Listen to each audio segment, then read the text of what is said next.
allowed to be late this morning. I am allowed to be late this morning. When there's big news going on in the NFL that affects potentially the Arizona Cardinals, I'm talking about Jaire Alexander, Terry Mclaurin. Listen, we got to make some last-minute changes, not to mention the Phoenix Suns are expected to give Devin Booker a massive 2-year, $150 million contract. Now, the question is, will they do it? Let's talk about it next. The Ben Garcia Show. Yeah. Woo. Best show in the land. Yup. Listen. Come and get your information from Ben Garcia. Get the latest on your quarterback, running backs, and receivers. Tune in, so any other show you don't need him. Any news that he giving out, please just believe him. Giving out the latest prediction and top-notch analysis. Wanna hear the truth, better have thick skin like callus. The latest move that your team just made can be damaging. The dudes ain't speaking no facts, they just be rambling. Lights, camera, action, turn on the show. Go get the cameraman. Yeah. Lights, camera, action, turn on the show. Go get the cameraman. The Ben Garcia Show.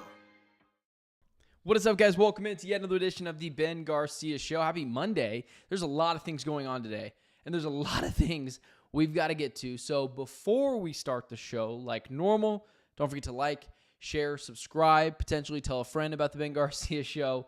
It helps me out more than you guys will ever know. So if you guys could just go ahead and hit that like button, that'd be great for me.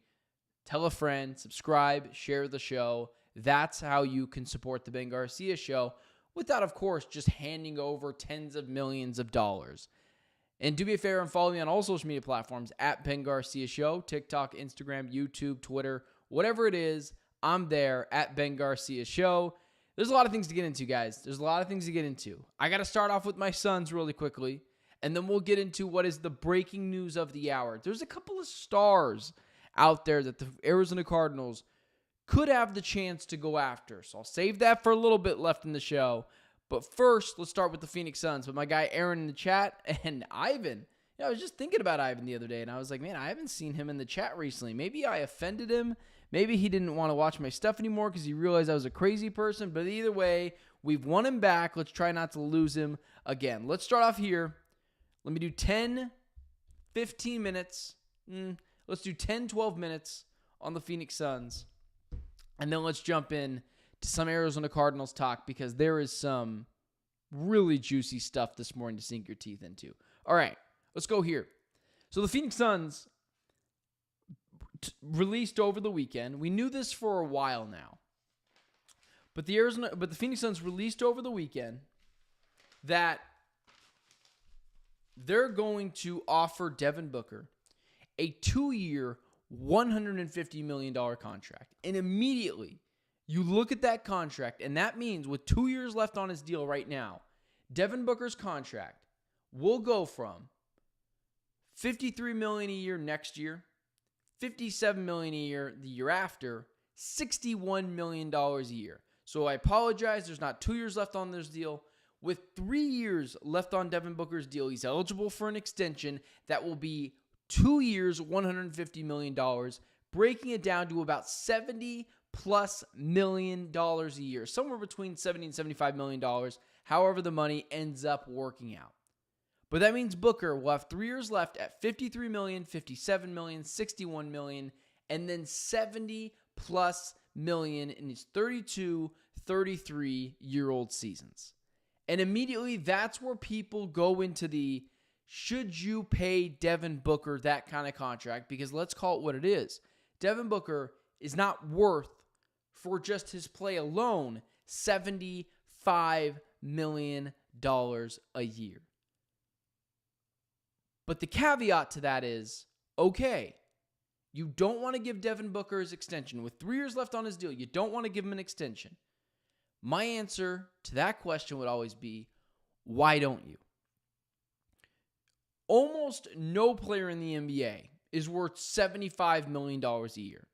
That kind of money is reserved for the superstars. And superstars, categorized by me, are players that if you have one on your team, you can win a championship. You probably won't, depending on what your roster looks like, but you absolutely can. Those types of guys give you a shot. Devin Booker was knocking on the door of potentially being a superstar in the 2021 NBA Finals. The real superstar of that series won it, and he got admitted into the superstar club. And Devin Booker stayed into that fringe superstar and now has kind of backtracked into the star tier. You know, I was reading a Ringer article the other day, and Devin Booker was ranked, if I'm not mistaken, 19th in the Ringer's top 100 players come the NBA Finals. So this was before the NBA Finals happened, and Booker was ranked 19th, just one spot ahead of Jalen Williams. The Jalen Williams who's currently playing in the finals right now. Aaron, listen, you've already have enough things on us. Please don't tell us Bucks in 6 because we're well aware how much better you guys are than us. But Devin Booker is the 19th ranked player in the NBA, according to The Ringer. So I guess I should rephrase that. The Ringer dropped its updated top 100 players in the NBA, and Devin Booker came in at 19th, behind guys like Karl-Anthony Towns, Evan Mobley, Cade Cunningham, Kawhi Leonard, Kevin Durant, Anthony Davis, and so on and so forth. Booker isn't even near, according to The Ringer, the superstar club, which I give that to the top 5 to 7 players in the NBA. I don't think at a time there's any more than 5 to 7 superstars in the NBA. Once you start to dilute the product, that product then starts to lose meaning. And I am a firm believer in the superstar club, the superstar hierarchy. So if Devin Booker isn't one of those 5 to 8 best players in the NBA, and The Ringer, although I might not agree with this, has Jokic, Shea, Giannis, Luka, Steph, Anthony Edwards, Tyrese Halliburton, and Donovan Mitchell all in the top 8. They don't have Devin Booker anywhere near there, ranked at 19th. So why would you give him $75 million a year? Well, here's why. Because would you rather lose him for nothing? If this season goes horribly for the Phoenix Suns, you know what makes Devin Booker's trade value that much higher? The fact that he'll have 4 years left on his deal and not 2. That's how you get more out of a player's value than less. One of the reasons that's hindering the Phoenix Suns from getting a boatload of picks and players for Kevin Durant is he's got 1 year left on his deal. He's got a lot to say on where he goes because he just won't sign an extension with that team. Now, it doesn't mean the Suns aren't going to get anything, like some fans think that's what's going to happen. But it certainly means he's got some leverage. And Devin Booker, if next year it doesn't work out, you might have to trade him. And if that's the case, and, you know, my guy Julius in the chat, you know, this list is hilarious. Stop with saying Cat is better than Book. Mitchell and Book should be 13. Listen, Julius, I totally agree with you. However, that's not what the list says. I'm just going off what the list says. I think Devin Booker's close to the 15th best player in the league, not 19th. But that's just what the NBA writers are saying, which, fine. Take it with a grain of salt. The point is, if you ever want to trade Devin Booker, if he comes out next season and says, yeah, this last season wasn't it, I want out, what makes him uberly valuable is the fact that he'll have 4 years left on his deal if you extend him this season. Not to mention, let's say you don't extend him and you piss Devin Booker off because you play with his money. There is a sense of you do owe Devin Booker because he's never left you. Because he's been someone who stood through you for thick and thin. There has been no inklings or there's been no leaks this year, this summer, that Devin Booker wants to leave the Phoenix Suns. To some extent, Devin Booker does deserve his money. Not just for his play on the court, but for the fact that he has stuck through you through thick and thin. And also, it goes to the fact where Devin Booker is still going to be a very good player, star-level player, top 15 player in the league for the duration of that contract. He will not fall off. He will not fall off a cliff at age 32. And if he does, there'll be 1 year left on his deal. So it's a combination of Devin Booker will be worth most of that contract, and he has earned that contract. If you don't want to pay Devin Booker $75 million a year, I get it. It's kind of disgusting. And I would agree, towards the back end of that contract, it's going to age horribly.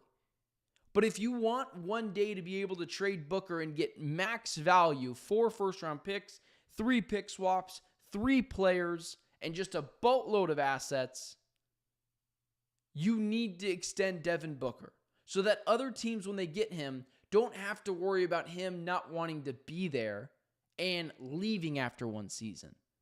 And understanding his deal is going to be here for a long time. 2 years, $150 million is gross money. There's like 4 players in the NBA that I would say deserve that kind of money. Luka, Giannis. I wouldn't even go as far as Shai Gilgeous-Alexander so far. I know we're all so quick to name players superstars and put them in the superstar club, but guys, come on. Can we let the guy win a championship before we call him a top 4 player? And he might win a championship this year. And if that's the case, yeah, superstar club, welcome in. Especially MVP, superstar club. Like, I get it. He's been awesome in the playoffs the entire time, too. But, like, let's make these players earn it, is my point. And so with Devin Booker, he's earned $75 million a year because of what he's been through in Phoenix. And because the Suns need to be able to go to trade negotiations potentially next year and say, we can move off of him, and whoever gets him is going to get 4 years of him minimum. Not to mention the potential of extending him again. Maybe he's awesome. In the 34, 35, 36-year-old seasons, he goes and extends with him even further. But you cannot piss off Devin Booker and not give him the contract. The one thing that could make you lose Devin Booker this season, potentially in a trade, is playing with his money. Because let's be fair, the guy has earned it because of how much he stood through you through thick and thin. That means something. There has to be some form of loyalty back to Devin Booker, especially when over and over and over he's been a good soldier. Not just in the beginning parts of his season when he was going through coach after coach after coach, but at this point where some of it is Devin Booker's fault. He recruited Kevin Durant. He recruited Bradley Beal. He recruited Tyus Jones. He didn't get along with Mike Budenholzer. Some of that is Mike Budenholzer. Some of that is Devin Booker.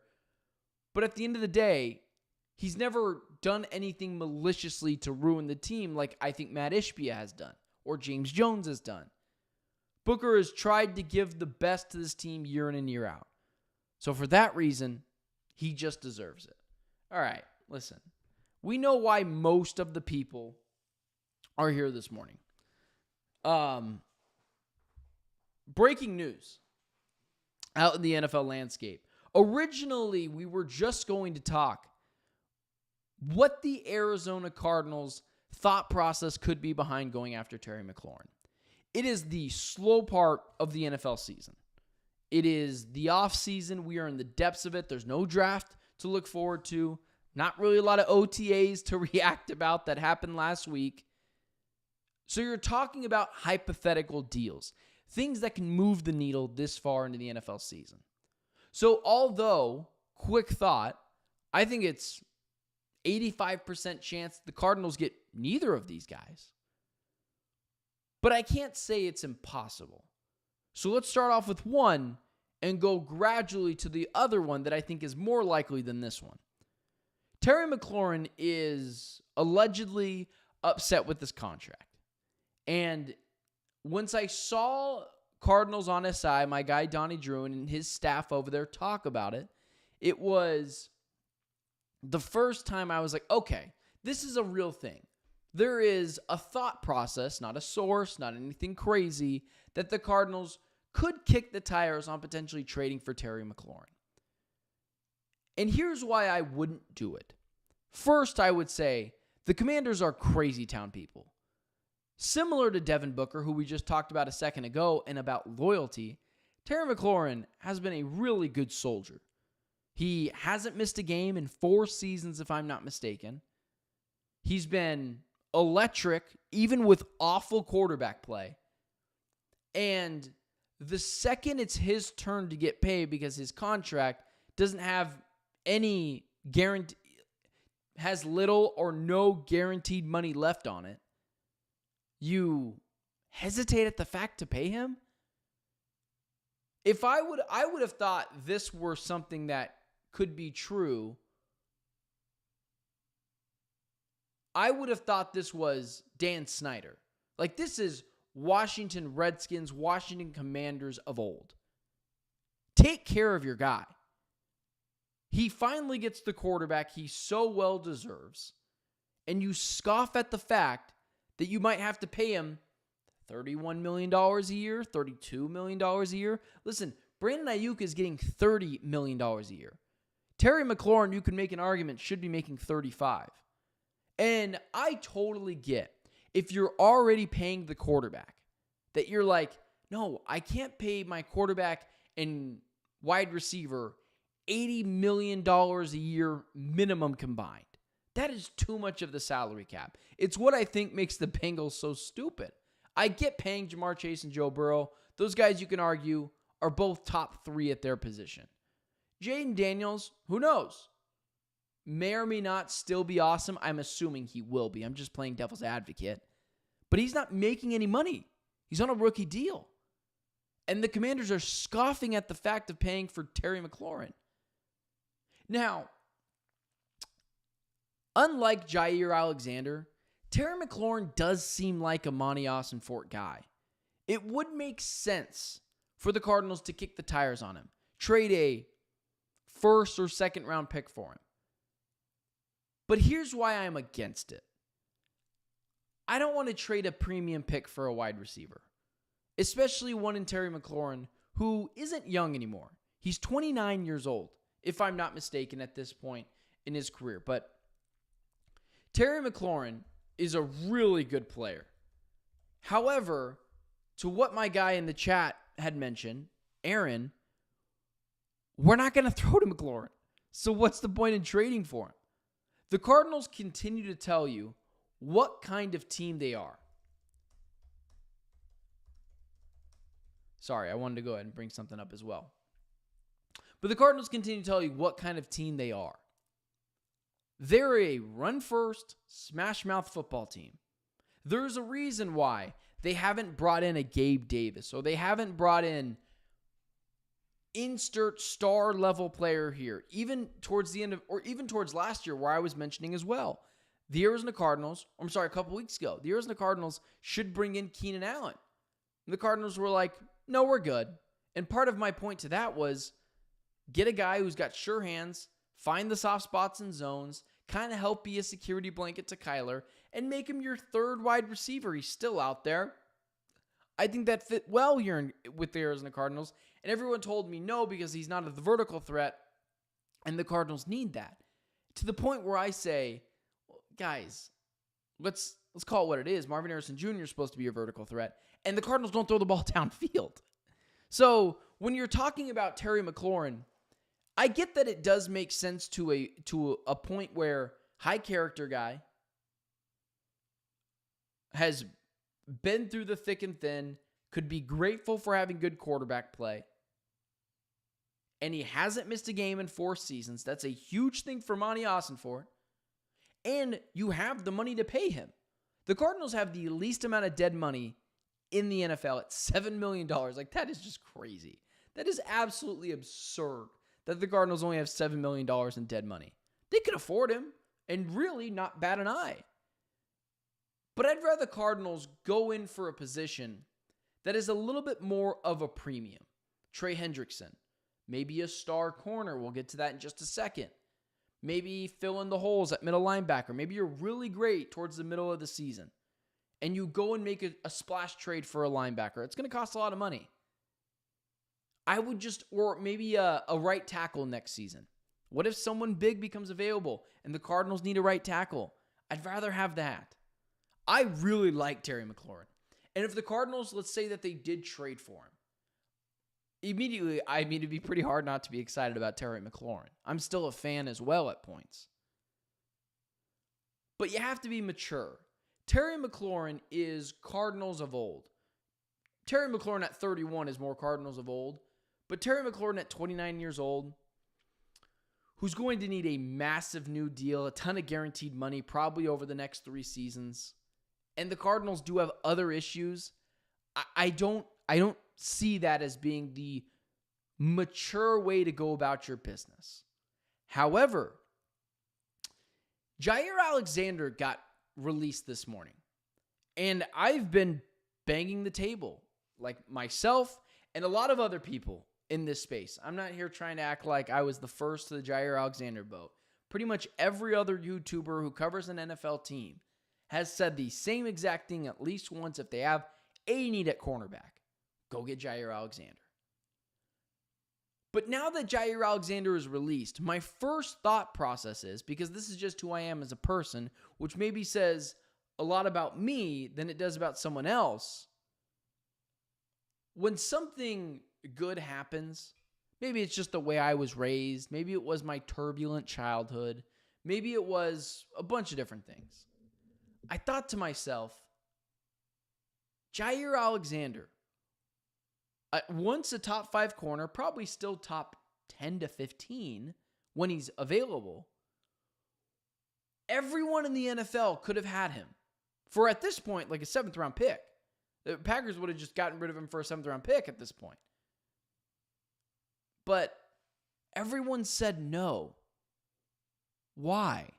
I think this is what separates me from the regular fan. Whereas a lot of fans out there, they see a really good player, they want to bring him here. No shade towards that at all. That is what a fan is for. My job is to dissect it. And you say to yourself, well, why did Jaire Alexander get cut? I just don't get it. To the point where, personally, I really don't get it. Everyone in the NFL could have had Jaire Alexander. Every one of them said no.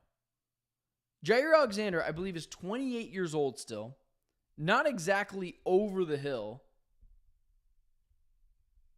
And yeah, he's 28 years old. When he was back playing, was still a pretty good cornerback. But here's the thing that concerns you about Jaire Alexander. And, you know, I see my guy in the chat, Aaron, saying they released him because he wanted to go pick his own team. If that's the case, that's just stupid. I don't believe that. Because if you can get even a 6th round pick for Jaire Alexander, you do it. This is the NFL. He's 28. He's no longer a top 4, top 5 corner in the NFL. You don't owe that to him. You've given him a lot of money over the years. That's on him. But here's what the concerning part comes in for Jaire Alexander. And what leads me to believe he's not a Monty Ossenfort guy and the Arizona Cardinals won't even kick the tires on him. Jaire Alexander, what do we know about the Arizona Cardinals? They want high character guys, and they want guys that show up and play games. They do not want players that either A, are not necessarily not a high character guy, but not necessarily a low character guy either. They want someone who's going to come in and just help them win and never have to worry about them stirring up any trouble. Look at Budda Baker. Look at Mac Wilson. Look at Calais Campbell. These are all guys, Garrett Williams, high character guys who don't stir up trouble in the locker room ever, and not saying Jaire Alexander would, but why would you break up the chemistry of that? And as much as I love the idea, as my guy Ivan in the chat is pointing out, Garrett Williams, I guess Ivan's not saying this, but this is what a lot of people are pointing out. Garrett Williams, Budda Baker, Jalen Thompson, Starling Thomas, Will Johnson, Max Melton. You start to say to yourself, well,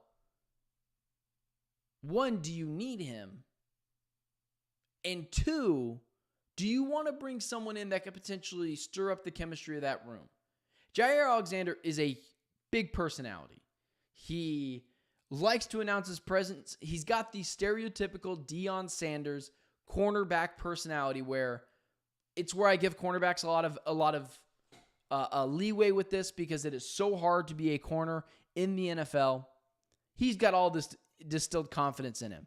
I wonder if that would come in and rub the other cornerbacks the wrong way, and you don't want to deal with that. But still, even if Jaire Alexander is potentially not the highest of character guys that the Arizona Cardinals always go after, and even if he's missed 34 of his last 68 games, that's half of the games that Jaire Alexander could have played in and didn't. Every team wanted him and said no. Even with all those issues, if I was the Arizona Cardinals, I would still go after Jaire Alexander. Because at this point, you have FU money. You have so much money. It's ridiculous. I don't know what you're saving it for. And I mentioned this earlier. The Cardinals only have $7 million in dead money. $31 million still. Effective cap space, again, at $31 million. And only $7 million in dead cap space.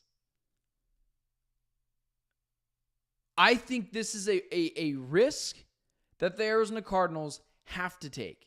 It is a low risk, high reward. If Jaire Alexander is awesome and he's only 28 years old, you add him to a Cardinals defense that could absolutely use another star. They'd probably be fine as they are, but if there's one thing you want depth at outside of other positions, you definitely want it at the cornerback position. Because the Arizona Cardinals have Max Melton, Will Johnson, Garrett Williams, Starling Thomas. They've got dudes over there. If you could be able to run nickel sets with Jaire or Garrett Williams or, Max Melton as well as Will Johnson, I think that that's something that's very enticing. And Will Johnson, who seems like a very confident guy, who better to be mentored under than Jaire Alexander? So if I'm the Arizona Cardinals, I know it comes with a little bit of risk. You could sign this guy, and he could miss the whole season like he's been missing over the past couple seasons. 34 out of a possible 68 games he played in. And it is very telling that every team in the NFL could have had him for a 7th round pick or a 6th round pick. And they all said, we're good.